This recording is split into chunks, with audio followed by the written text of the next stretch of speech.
నెల్లూరులో ఎక్కడ పడితే అక్కడ ఫ్లెక్సీలు కట్టేందుకు వీలు లేదని, తాము కేటాయించిన ప్రాంతాల్లోనే ఫ్లెక్సీలు కట్టుకోవాలని రాష్ట్ర పురపాలక పట్టణాభివృద్ధి శాఖ మంత్రి పొంగూరు నారాయణ తెలిపారు. నగరంలోని హరనాథపురం మండలం సమీపంలోని సర్వేపల్లి కాలువను ఆయన ఆకస్మికంగా సందర్శించారు.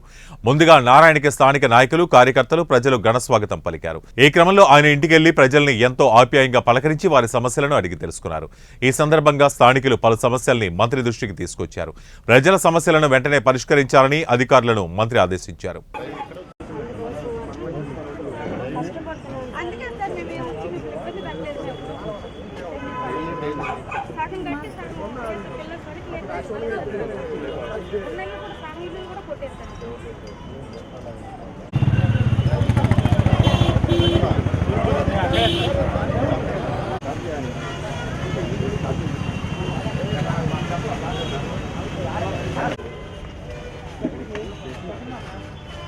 ఇట్లాగే ఒక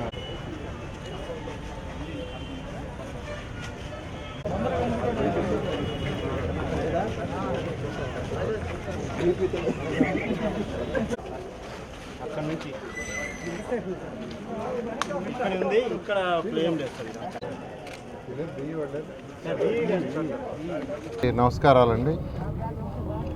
ట్రాఫిక్ని రద్దీని తగ్గించడం కోసంగా 2014 నుంచి 19 దాకా ఈ సర్వేపల్లి కెనాల్ మీద ఒక 5 బ్రిడ్జిలు కట్టాలని ఒక 2 బ్రిడ్జిలో 3 బ్రిడ్జిలో శాంక్షన్ చేసాం. అప్పుడు ఈ బ్రిడ్జ్ మనం ఏదైతే ఈ రౌండ్ బ్రిడ్జి అంటారు, రౌండ్ కాలువ, దానికి సంబంధించి యాక్చువల్గా శాంక్షన్ చేసాము.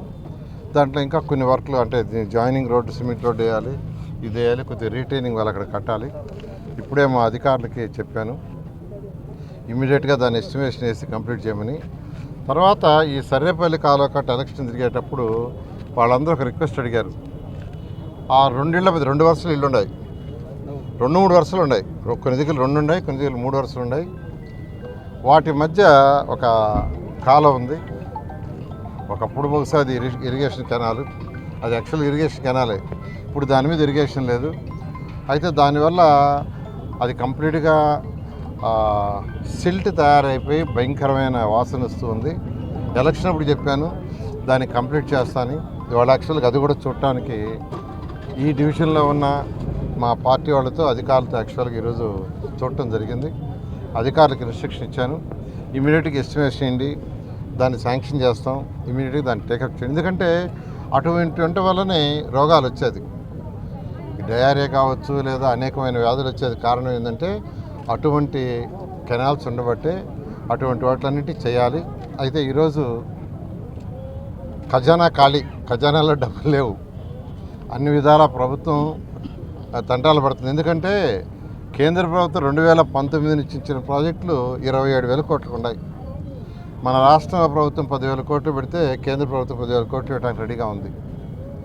వాళ్ళు ఇచ్చిన డబ్బుల్ని 2001 నుంచి ఇంతవరకు ఖర్చు పెట్టాల గత ప్రభుత్వం, ఎందుకంటే మ్యాచింగ్ ఫండ్ ఇవ్వాలి. ఆ విధంగా ఖజానా అయింది. అయితే మా ముఖ్యమంత్రి గారు వాటిలన్నీ టేకప్ చేసి 5 సంవత్సరాలు పూర్తి చేయాలన్నారు.